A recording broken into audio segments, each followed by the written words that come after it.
Hi, I'm Bob Hart, President, CEO, and founder of TruAmerica Multifamily. TruAmerica is a leader in workforce housing in the Class B space. We began the company 6.5 years ago in our headquarters in Los Angeles. So what exactly is workforce housing? It's a term that is expressed differently by different audiences. Some think of workforce housing as subsidized housing. We don't think of it as that. We think of it as Class B housing, which is the largest sector of multifamily. Workforce housing is typically referred to as housing that represents a renter by necessity. And typically in our sphere, it's households that have incomes between, call it $40,000 per year at the lower end, up to maybe $100,000 to $150,000 on the higher end, if it's in areas such as Seattle or New York or parts of Southern California or the Bay Area where incomes tend to be higher.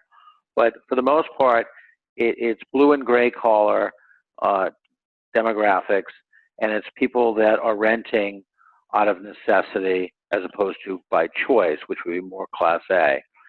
So at our current cost structures and our ability to build housing, most new housing is either built for Class A because of high land costs and construction costs, and some is built as affordable. But there's really little or no Class B housing that's built, which creates a tremendous opportunity to do rehab and repositioning of existing housing stock and makes the Class B sector the largest sector and most important to supporting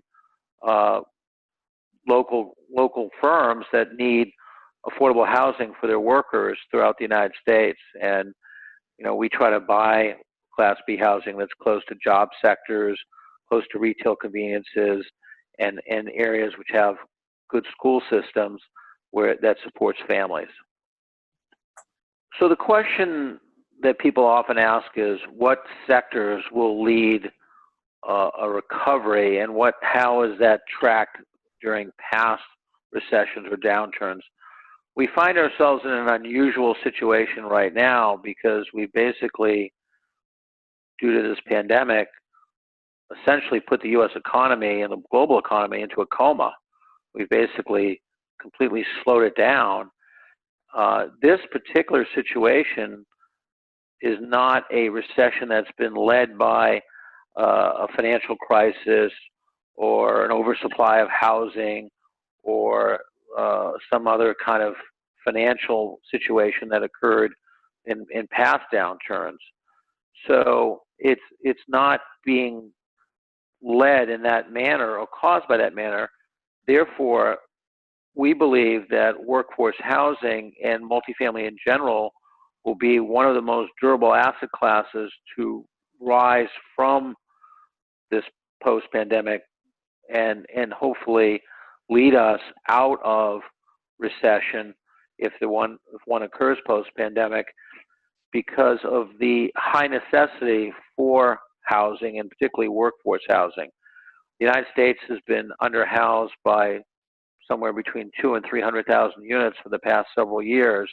In the previous cycle, we stopped building housing of any substance between mid-2008 and mid-2010. So we became very undersupplied. And even during that crisis, when rents dropped 10 or 15%, depending on the submarket and the level, and occupancies dropped to maybe 90%, that was very short-lived. So there was tremendous new household formation that occurred and a shift between single-family and multifamily that has created tremendous demand for the product. So we think that will continue as long as jobs are restored and our economy continues to grow, maybe not at the pace it had grown at in the past, because there will be some dislocation depending on how long this crisis goes. But we think multifamily and particularly workforce housing will continue to create very durable cash flows, and there'll be a lot of equity in the system that will want to find a home there.